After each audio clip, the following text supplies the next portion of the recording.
We are in middle of Torah Yud Gimel in the Likutey Moharan, Torah called Ashrei Hashgacha. We're in the middle of part 5 in this Torah. Rabbi Nachman is explaining the Merkava Elyona, the Merkava Tachtona. There are two Merkavas. There are two Merkavas, Merkavta Ila'ah, Merkavta Tata'ah, in the Lashon of the Zohar.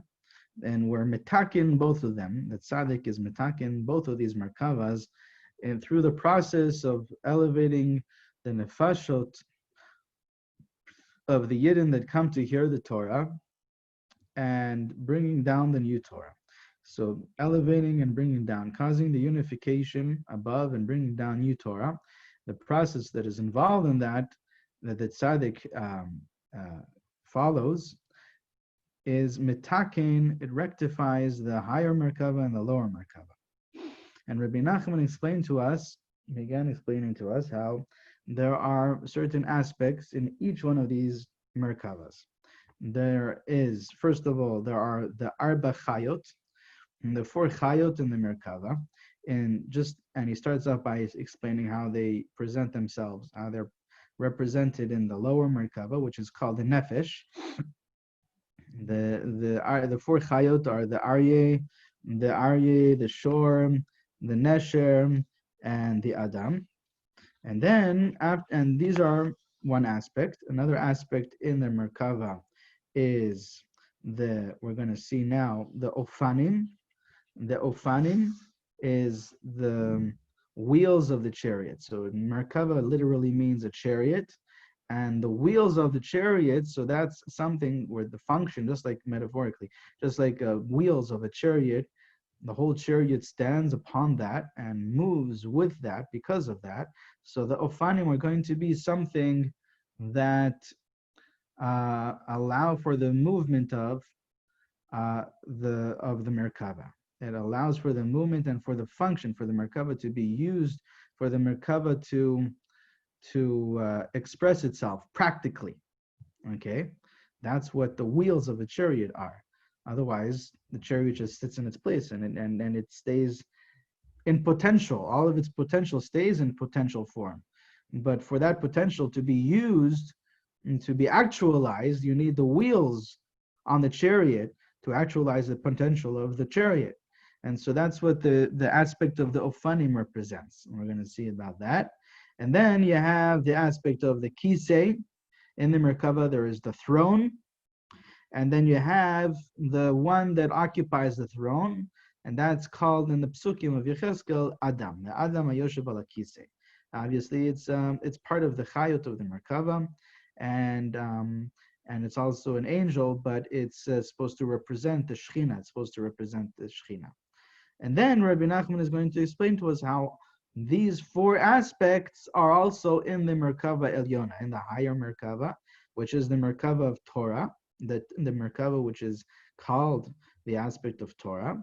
And you have the 4 Chayot in that Merkava, you have the throne, you have the one who occupies the throne, and you have the Ofani. So all of these 4 aspects you have in the Merkava of Torah as well. And that's what we're going to see coming up now. So we are now up to the part where Rabbi Nachman is explained already.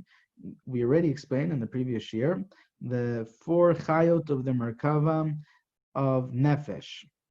We explained the aryeh is the aspect of gathering all the sparks of nefesh, all the sparks of the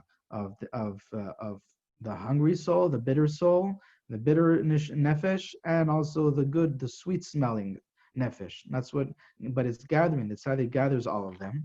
That's the aryeh. The shor is the light that is added to all of these sparks of will, of desire, of lust. All of these sparks of soul, all of these sparks of nefesh receive a tremendous light just by being gathered and combined with each other as one. And that's the shor. Shor is an aspect, is a word that also means seeking or gazing, which is an aspect of sight, of aspect of light, and that comes from the satiation.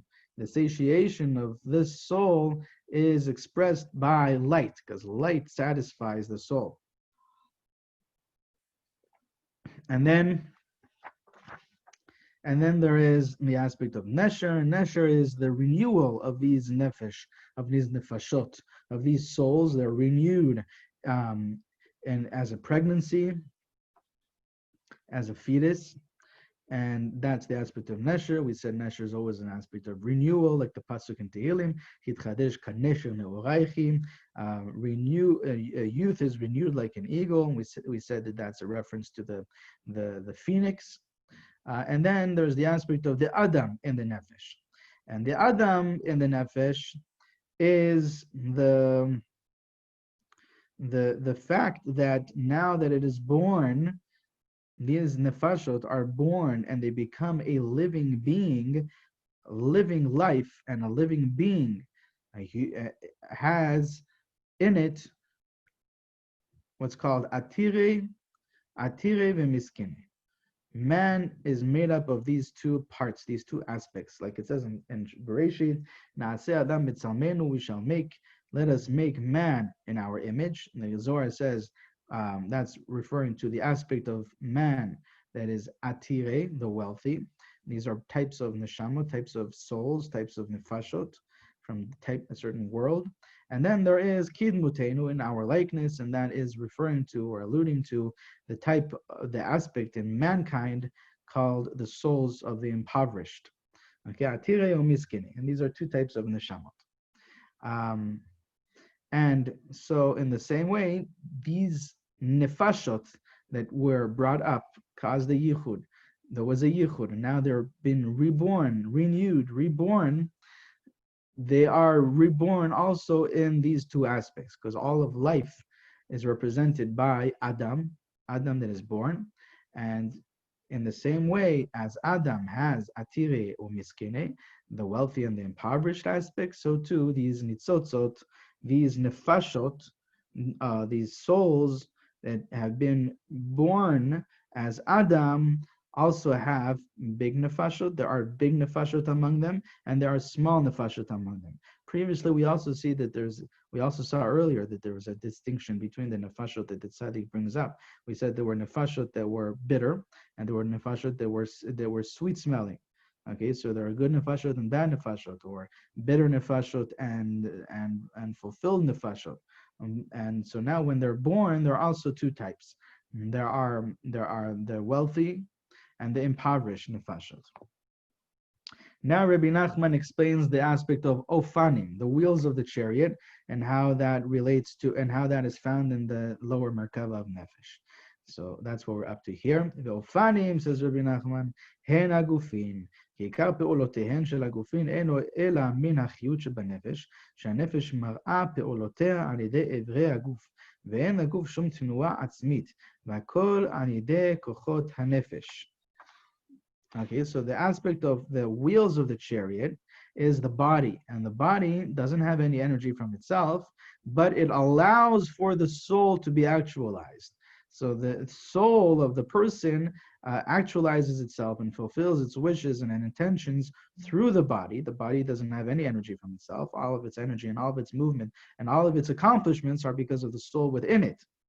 And so that's the aspect of the ofanim. Okay, that's what Rabbi Nachman explains, that these are the bodies that the souls that have been brought down are enclosed within. And that means that there is an aspect here that of the hashgacha that is being brought in practically, that is being actualized within our experience. It's being experienced within us. And that's the aspect of the ofanim. When that is experienced in our physical form, in our present form, then that is ofanim. That's the body that experiences, that has within it, and through it, the soul is actualized and revealed. And then what's the next part? The next aspect is the kisei, the throne. It's referring to the soul of the tzaddik, of the Talmid Chacham, that his soul is hidden. Why is it hidden? It's hidden because it's so precious. It comes from such a deep inner place, from a place that is like the Kodesh HaKodashim. from the Holy of Holies comes the soul of this tzaddik, of this Talmid Chacham. And that's why his soul is considered hidden, just like if you remember earlier in the Torah, we spoke about the aspect of the ancient hidden one, Atik Yomin, the Atika Stima. Atika Stima, and that's the highest of the highest. And that's why it's so hidden. It's so hidden because it's ingraspable. And so in the same way, the tzaddik's soul is ingraspable because it is so great and so deep. And so that's why he is referred to by kisei. Even though kisei and nitkasa, there are different words. One has an aleph at the end and one has an hey at the end. But Rabbi Nachman is making a drasha here that this is similar. He's comparing the two, that the aspect of kisei is the soul which is hidden because it is so great and so deep. הוא הנפש החכם שנתכסה מבחינת יקרה היא מפנינים, כמו שדרשו רבותינו זיכרונם לברכה, מכהן גדול שנכנס לפליים ונפנים. So the pasuk in Mishlei says that the Torah is more the Torah is more precious. It's more precious than pearls. Okay, but the word for pearls is pninim, which could also mean on the inside, the inner of the inner. Okay, and so the Gemara makes a drush on that, and the Gemara teaches us from this pasuk that a Talmid Chacham, one who learns Torah, is more precious than the one who enters the innermost chambers. Who is the one that enters the innermost chambers? The Kohen Gadol. There's no one that enters a more loftier space in this world than the Kohen Gadol. The Kodesh HaKodashim, the Holy of Holies, is Kabbalistically the highest point in this world because it combines, it unifies, it connects this lower world of Asiya with the higher world of Yetzirah. That's the point of connection. There is a pillar, a spiritual pillar that connects. It's a channel from the world above us to this world, and that channel comes down in this place, this point of the stone from which Hashem created the world, the stone from which the beginning of creation came about, the Eben Shetiyah, and that's in the Holy of Holies, and that's in the Kodesh HaKodashim. And so this place, the Kodesh HaKodashim, is also a point where we see Me'ata Mahzik et HaMerubeh. We see that there is no space. Our laws of nature are not followed in the Holy of Holies. The space and time works differently over there in the Holy of Holies because it's the point in between this physical world of space and time as we experience it and the higher dimension which is beyond space and time.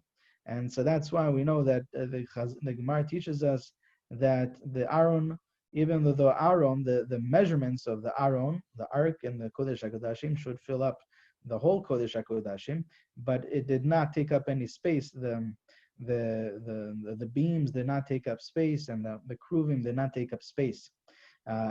And so that is the point that is the innermost chamber of the whole world, the highest of the highest, the deepest of the deepest.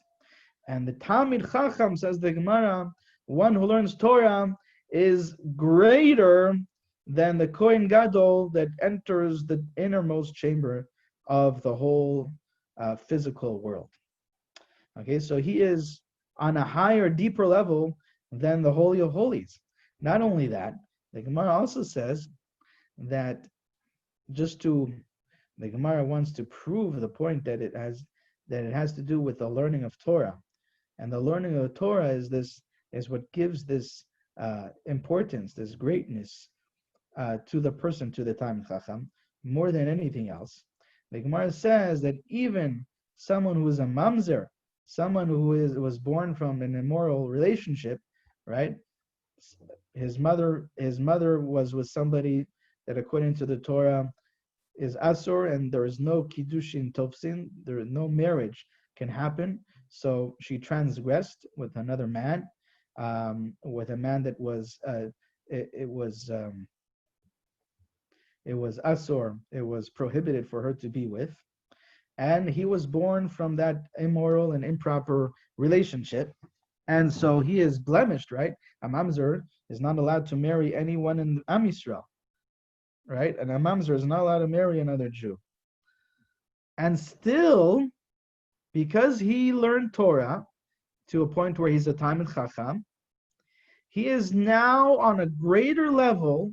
He is now more precious than the Kohen Gadol that comes from the greatest Yichus, right? He has the lineage of Aaron HaKohen, and everyone in his lineage, every one of his ancestors, every one of his, where he comes from, his whole family are always pure and holy generation after generation. Every relationship and every marriage and every child that was born, every one of his grandparents were all holy, because otherwise he's not a Kohen and he cannot become a Kohen Gadol. And he comes from Aaron HaKohen. He comes from the greatest tribe, the greatest shevet, the greatest lineage, the greatest yichus.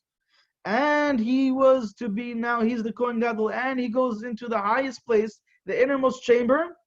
But still, this person who's a mamzer, who comes from the complete opposite place, he was born from the complete opposite situation, circumstances, but he became a Talmid Chacham. He learned Torah, he absorbed Torah to a point that he is a Talmid Chacham. He is greater than him. He is more precious than him.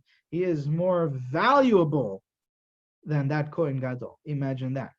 Okay, so that shows us the importance and the greatness and the value and the significance of Torah. There's nothing more valuable than that. And so this Talmid Chacham that is giving over Torah, he is called the throne, the kisei, because, says Rabbi Nachman, he is hidden.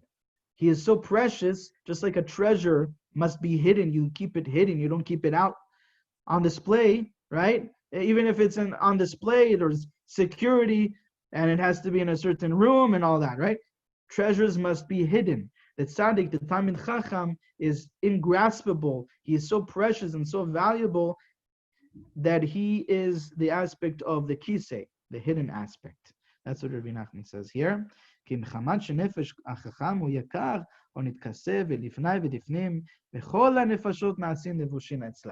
And now he adds something which is also an important rule in Kabbalah.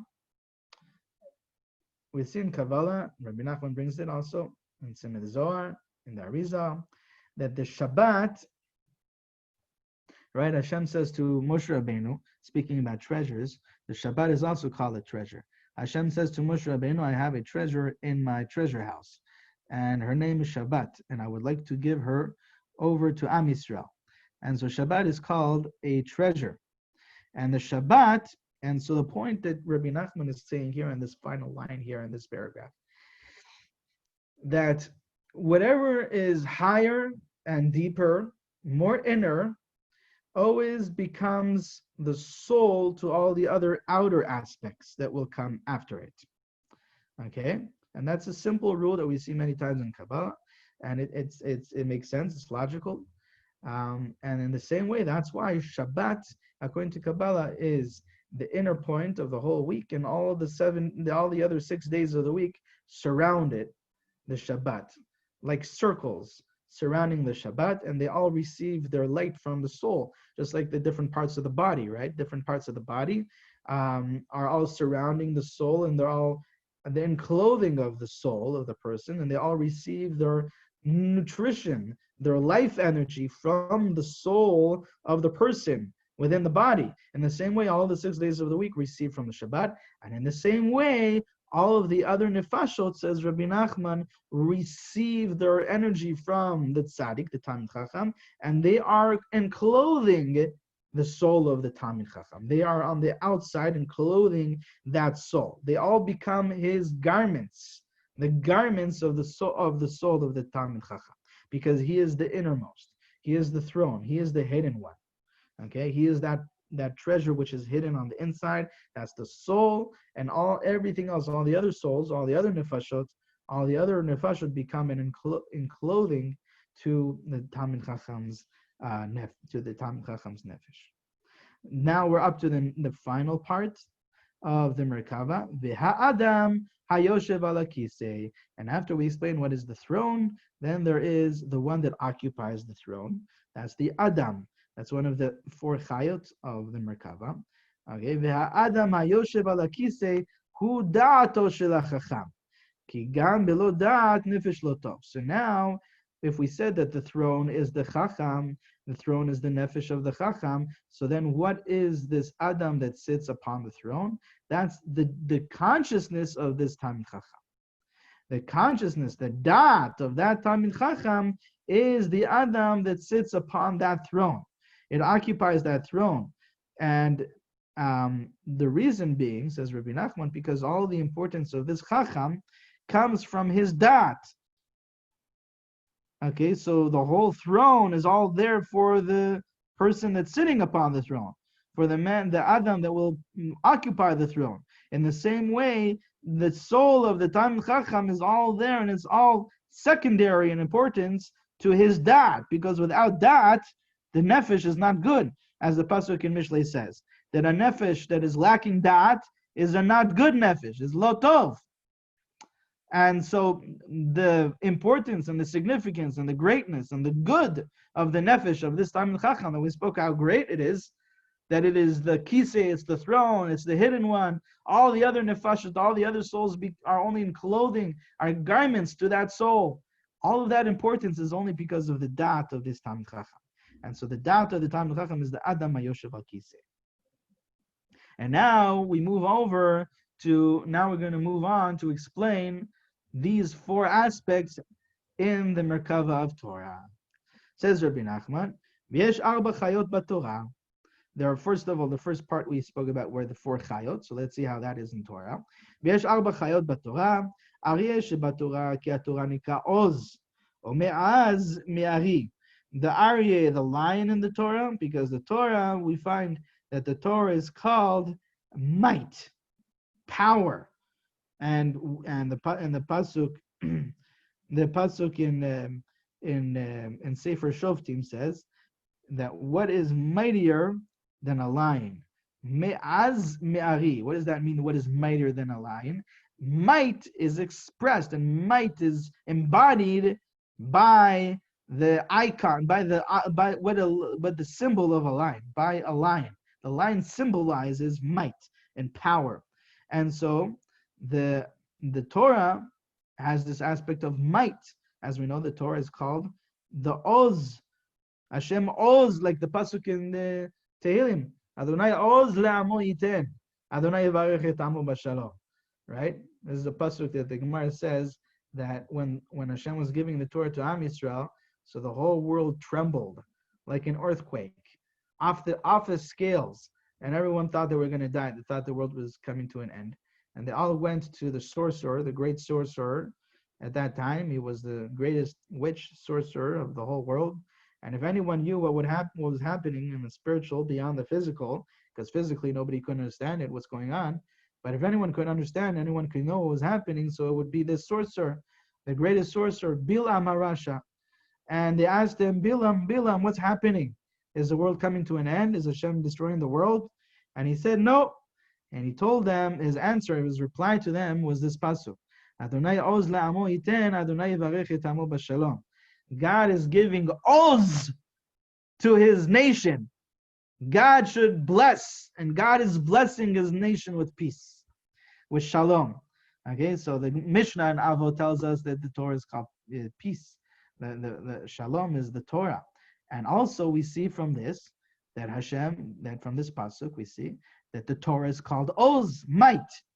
And that's the might, and that's might. When he's giving his might, he's giving his Oz to his nation, the world trembles.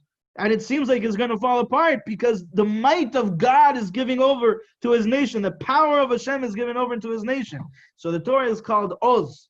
And Oz is the aspect of lion. So when you're learning Torah, you have this divine lion power of, right, God's lion power, so to speak, in its source, from its source, that you are receiving at that time, the Oz of Hashem.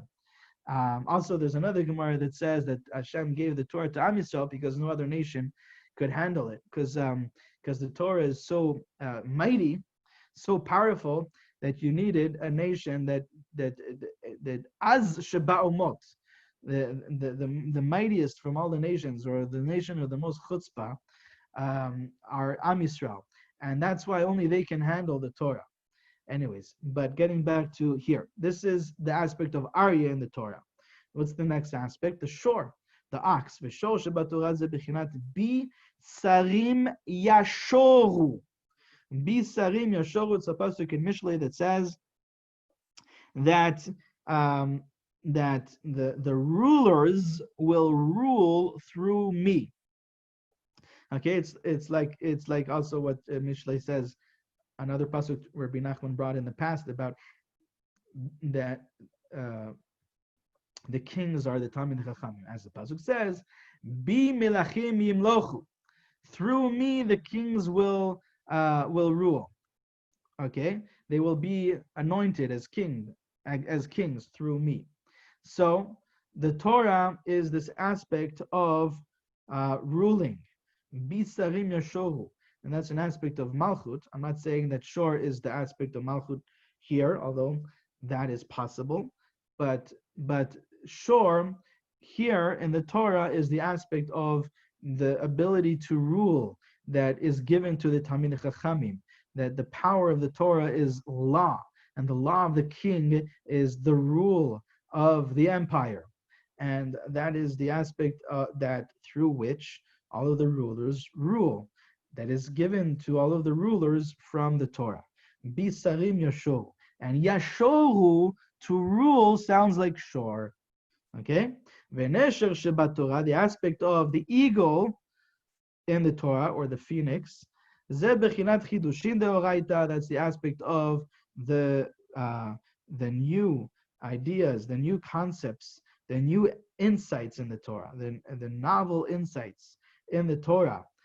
As we saw earlier, that the aspect of the eagle or the phoenix is always representing renewal. So here too, in the Torah, it's the novel insights in the Torah. Right? Renew yourself like an eagle. The Adam Shabbat Torah, the aspect of Adam from the four chayot in the Torah, Zot HaTorah Adam. So the Torah is also called man. The Torah is called man, and as we know that the Torah has 248 limbs and 365 nerves or sinews, right? Just like man has those same numbers. And these are the 248 mitzvot to say, the positive commandments, and the 365 mitzvot lo taseh, the commandments that of things we should not do. And so the Torah is a partsuv shalim. The Torah has a face to itself, meaning that it is a complete koma shalema. It has a complete structure of similar to a human being, or a human being is created in the same divine structure as the Torah is. And so therefore the Torah is called Adam. The Torah is also called man. Kabbalistically, Adam is the gematria of a name of Hashem that we mentioned many times, 45. It has the numerical value of 45, called Shem Ma. Ma is Mem He, 45. That's Yud-Ki Vav-Ki when it's written out, Yud Vav Dalid, and then, but it's written out with Aleph. So all the He is He Aleph, the Vav is Vav Aleph Vav, and the final He is He Aleph. That has numerical value of 45. And that is the name of Hashem that we've been speaking about, mentioning a couple of times in the process of creation, the story, the situation, the world of the seven kings that ruled and then fell. So what rectified that, when Hashem created the world, so first Hashem rectified that situation of what was called Olam HaTohu, the world of chaos. And the way Hashem rectified it is that Hashem revealed this light of, called, the name of Hashem called Ma. Shem Ma HaChadash, as the Arizal calls it. The name of Ma HaChadash, because it was revealed anew, what was not revealed from before. It was not there before, it was not revealed there before. And it was born and revealed through what's called the Metzach, the forehead. And that light came and rectified all the sparks of holiness that fell from the world of chaos. And then from that rectification, from that tikkun, the world of Atzilut was created. That's what the world of Atzilut is created from the combination of the name of Ma, this name of Hashem, this light of Hashem that came and rectified, and it combined itself with all the sparks, the fallen sparks, elevated them, fixed them up, and from that combination of the Ma with the name of Ben, which are the fallen sparks, that's what built the world of Atzilut. And the world of Atzilut is the foundation of all of the creation, the universe as we know it, right? And so this name of Ma is the Torah, the Eitz HaChaim. And that's why the Torah is called Adam. It's referring to Adam, the name Ma of Hashem. That's the Torah, and we see it in the Zohar, many places in the Arizal. This is the way that the Zohar explains it. The Zohar says the light of Ma is the Torah itself. And here Hashem has given us this light so that we can overcome and rectify our personal fragmentation, because that aspect of fragmentation from the world of chaos, Hashem rectified it at the first stage of creation, but then there are many aspects of it, levels, layers of it that were not yet rectified. Actually, you know how many layers? 6,000 years of layers, 6,000 years. Each day, every day, according to the Arizal, is another layer of we have to come and rectify the world of chaos, the fallen sparks that have to do with that day. And then that's how we rectify, we create the Olam HaTikun of that day. And when we finish that, the process of 6,000 years, and the world returns to a place of Tikkun, and that's the Mashiach, that's the light of the Geula. But, so, that's why we have the Torah. The Torah was given to us. This is the light of Ma that Hashem has given into our hands, and He has given us the present, this light that comes and elevates all the sparks and combines the fallen sparks with their source, with the light of Ma, with the Torah, and by absorbing that light within our consciousness, within our life, what we are doing is we are creating a world of Tikkun in our experience. And so every day, by learning your Torah learning and then taking that energy of the Torah consciousness and applying it in your dveikut, in your connection to Hashem through prayer, these are the two aspects that elevate the sparks and create the world of Tikkun. And so that's why the Torah is called Adam. And Rabbi Nachman says, the same way that we said that Adam that was created has two aspects, souls, that great souls, big souls, small souls, wealthy souls, impoverished souls. In the same way, you have these two aspects in the Torah itself, and that's why you have the lenient halachot in the Torah, the lenient parts of the Torah, and the strict parts of the Torah. For example, I'm just giving an example. I'm not saying this is the only example. One example is how we know that Chazal teach us when you have a doubt, a question that arises in the Oraita, so you have to be stringent. Okay, when you have a doubt, a question that arises in a D'Rabbanan, you're able to be lenient. Sfeika de'oraita lechumra, sfeika de'Rabbanan nekula. That's just an example of the lenient aspects and the stringent, and the strict applications of the Torah. There are many, many other examples, but these are the kalot and chamurot, the two aspects in the Torah that you also have parallel to that in the nefesh, in Adam. And so these are the four parts of the Merkava, of the Chayot of the Merkava, and the Merkava Ilah, and the higher Merkava, and the Merkava of the Torah. And we'll see the rest of it, Bezrat Hashem, in the coming year.